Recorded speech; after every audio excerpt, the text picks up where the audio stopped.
സ്തോത്രം. എൻ്റെ യേശു എനിക്കു നല്ലവൻ, അവൻ എന്നും എന്നും മതിയായവൻ. ആപത്തിലെ രോഗത്തിൽ വൻപ്രയാസങ്ങളിൽ മനമേ യേശു മതിയായവൻ. കാൽവരി മലമേൽ കയറി മുൾമുടി ശിരസിൽ വഹിച്ചു, എൻ്റെ വേദന സർവ്വവും നീക്കി എന്നിൽ പുതുജീവൻ പകർന്നവനാം. അവനാദ്യനും അന്ത്യനുമേ, ദിവ്യ സ്നേഹത്തിനുറവിടമേ. 10,000 അതിശ്രേഷ്ഠനവൻ, സുസ്ഥനാം വന്യനാം നായകൻ. മരുഭൂയാത്രയതി കഠിനം, പ്രതികൂലങ്ങളാനുനിമിഷം. പകൽ മേഘസ്തംഭം, രാത്രി അഗ്നിത്തുണ, എന്നെ അനുദിനം വഴി നടത്തും. എൻ്റെ ക്ലേശമെല്ലാം നീങ്ങിപ്പോം, കണ്ണുനീരെല്ലാം തുടച്ചിടുമേ. യേശു രാജാവായി വാനിൽ വെളിപ്പെടുമ്പോൾ, ഞാൻ അവനിടം പറന്നുയരും.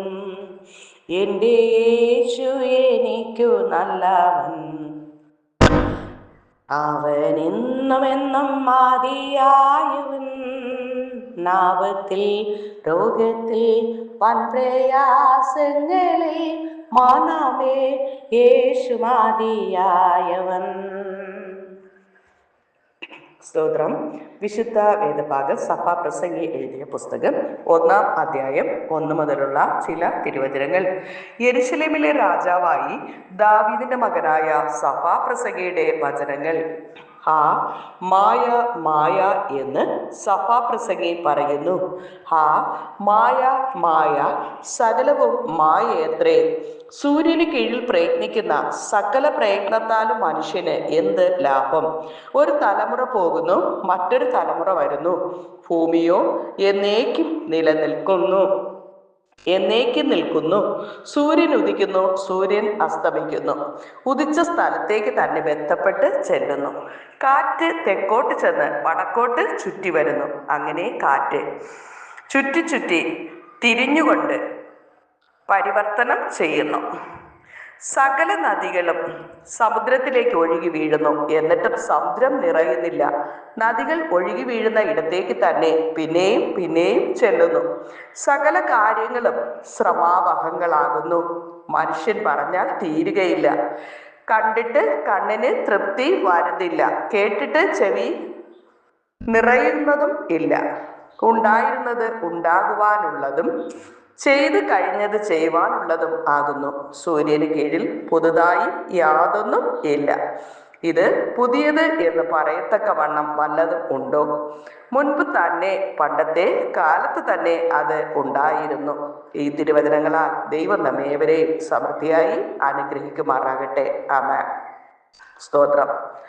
മരണം ശാലോമിൽ എന്ന വിഷയത്തെക്കുറിച്ച് അല്പമായി ദൈവവചനത്തിൽ നിന്ന് നമുക്ക് ചിന്തിക്കാം. ഇയ്യോബ് എഴുതിയ പുസ്തകം 5-ാം അധ്യായം 26-ാമത്തെ തിരുവചനം.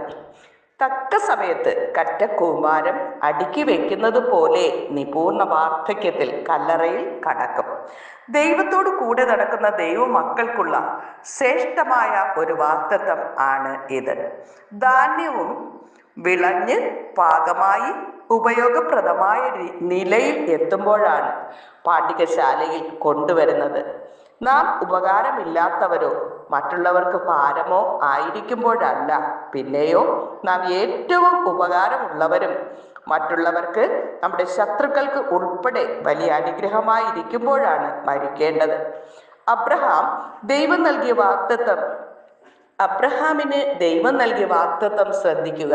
നീയോ സമാധാനത്തോടെ ശാലോം നിന്റെ പിതാക്കന്മാരോട് ചേരും, നല്ല വാർദ്ധക്യത്തിൽ അടക്കപ്പെടും എന്ന് ഉൽപ്പത്തി പുസ്തകം 15-ാം അധ്യായം 15-ാമത്തെ തിരുവചനത്തിൽ കാണുന്നു.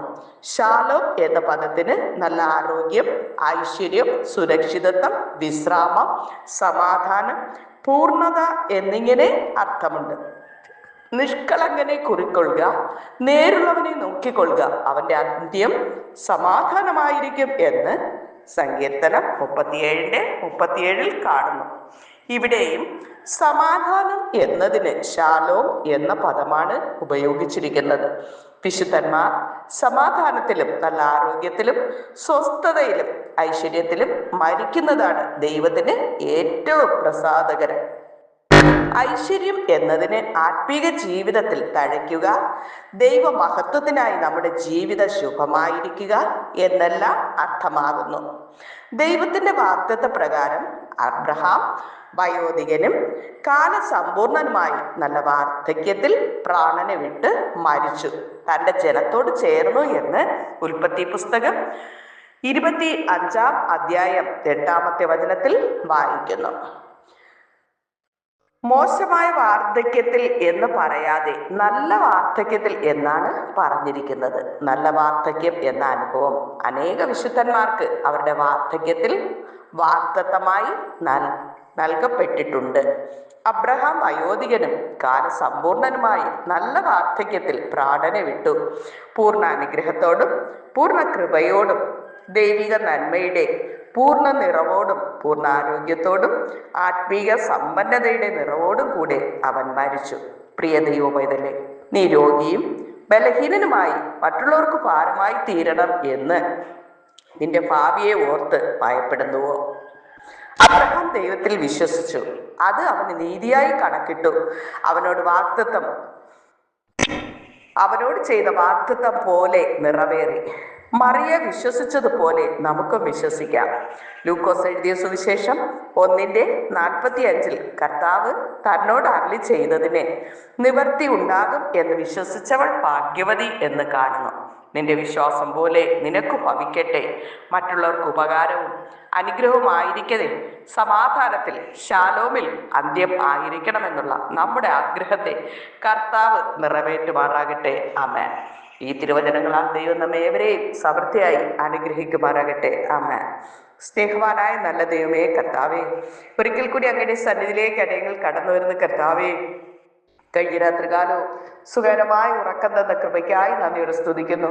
ഞങ്ങളെപ്പോലെ ഈ പ്രഭാതം കാണാമെന്ന് ആഗ്രഹിച്ച് എത്രയോ പേർക്ക് കാണുവാൻ കഴിയാതെ വണ്ണം ഹല്ലേലൂയ ഭാരത്തോടെ നിരാശയോടെ പലവിധ രോഗങ്ങളാൽ ഭാരങ്ങളാൽ ആയിരിക്കുമ്പോൾ കർത്താവേ, ഞങ്ങളെയും ഞങ്ങളുടെ പ്രിയപ്പെട്ടവരെയും ഈ പ്രാർത്ഥനയിൽ പങ്കെടുക്കുന്ന എല്ലാ മക്കളെയും ദൈവം കണ്ണിലെ കൃഷ്ണമണി പോലെ കാത്തതിനായി പരിപാലിച്ചതിനായി നന്ദിയോടെ സ്തുതിക്കുന്നു. വരാവുന്ന ആപത്തുകൾ, അപകടങ്ങൾ, അനർത്ഥങ്ങൾ, ദുർമരണങ്ങളിൽപ്പെട്ട് നശിച്ചു പോകാൻ ഇടയാകാതെ വണ്ണം കർത്താവ് ഞങ്ങളെ കണ്ണിലെ കൃഷ്ണമണി പോലെ കാത്തതിനായി പരിപാലിച്ചതിനായി നന്ദി നിറഞ്ഞ ഹൃദയത്തോടെ സ്തുതിക്കുന്നു, സ്തോത്രം ചെയ്യുന്നു.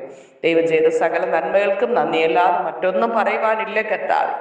ആമേൻ. അങ്ങ് ചെയ്ത സകല ഉപകാരങ്ങൾക്ക് നന്ദിയോടെ സ്തുതിക്കുന്നു, സ്തോത്രം ചെയ്യുന്നു. അപ്പാ കർത്താവേ, അടിയങ്ങൾക്ക് ആവശ്യമായ സകല നന്മകൾ തന്ന കൃപയ്ക്കായി നന്ദിയോടെ സ്തുതിക്കുന്നു. അപ്പാ വിവിധ വിഷയങ്ങൾ പ്രാർത്ഥന ആവശ്യപ്പെട്ടിരിക്കുന്ന എല്ലാ മക്കളുടെയും പ്രാർത്ഥനാ വിഷയങ്ങൾ സ്തോത്രത്തോടുകൂടി അപ്പൻ്റെ കരങ്ങളിൽ ഏൽപ്പിക്കുന്നു. നാഥ കർത്താവ് ശ്രദ്ധ വെച്ച് കേട്ട് തക്ക സമയം മറുപടി നൽകി മാനിക്കണം, അനുഗ്രഹിക്കണം. അപ്പാ രോഗികളായി ഭാരത്തോടിരിക്കുന്ന മക്കൾക്ക് സൗഖ്യം നൽകണം. അപ്പാ പാപത്താൽ വന്ന രോഗമാണെങ്കിൽ കർത്താവേ, യേശുവിൻ്റെ അടിപ്പിണരുകളാലുള്ള സൗഖ്യം നൽകണം. അപ്പാ അല്ല, ഈ രോഗം മരണത്തിനായിട്ടല്ല, ദൈവപ്രവൃത്തി വെളിപ്പെടുവാൻ അത്രേ എന്നുള്ള ദൈവത്തിന്റെ വചനം പോലെ കർത്താവെ ഒരത്ഭുത സാക്ഷിയായി പുറത്തു വരുവാൻ തക്കോടെ ദൈവത്തിന്റെ പദ്ധതിയാണ് എങ്കിൽ കർത്താവെ, ഈ പരീക്ഷാഘട്ടം തരണം ചെയ്യുവാൻ ആവശ്യമായ ദൈവകൃപ സകല ജനത്തിന്റെ മേലും പകരണം കർത്താവെ. ഹല്ലേലൂയ.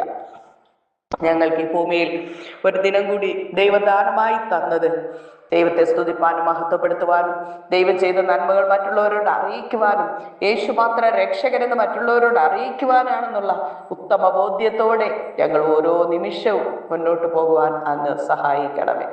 മറ്റിതര വിഷയങ്ങൾ പ്രാർത്ഥനയ്ക്കായി ആവശ്യപ്പെട്ടിരിക്കുന്ന എല്ലാ മക്കളുടെയും പ്രാർത്ഥനാ വിഷയങ്ങൾ സ്തോത്രത്തോടുകൂടി അപ്പൻ്റെ കരങ്ങളിൽ ഏൽപ്പിക്കുന്ന കർത്താവേ, തക്ക സമയത്ത് കർത്താവ് മറുപടി നൽകി മാനിക്കണം. അവൻ നിങ്ങൾക്കായി കരുതുന്നതാകയാൽ നിങ്ങളുടെ സകല ചിന്താകുലങ്ങൾ യേശുവിൻ്റെ ചുമലിൽ ഇട്ടുകൊള്ളുവാൻ അരുളി ചെയ്ത കർത്താവേ, ഞങ്ങൾ അപ്പൻ്റെ ചുമലിലേക്ക് ഞങ്ങളുടെ ഭാരങ്ങൾ ഇറക്കി വയ്ക്കുന്ന കർത്താവേ, എല്ലാ ആവശ്യങ്ങളും സ്തോത്രത്തോടുകൂടി അങ്ങയുടെ കരങ്ങളിൽ ഏൽപ്പിക്കുന്ന കർത്താവേ, തക്ക സമയത്ത് കർത്താവ് മറുപടി നൽകി മാനിക്കണമേ, അനുഗ്രഹിക്കണമേ എന്ന് പ്രാർത്ഥിക്കുന്നു. കർത്താവെ, കർത്താവിൻ്റെ വേലയിലായിരിക്കുന്ന ദൈവദാസന്മാർ ദൈവമക്കൾക്കായി പ്രാർത്ഥിക്കുന്നു.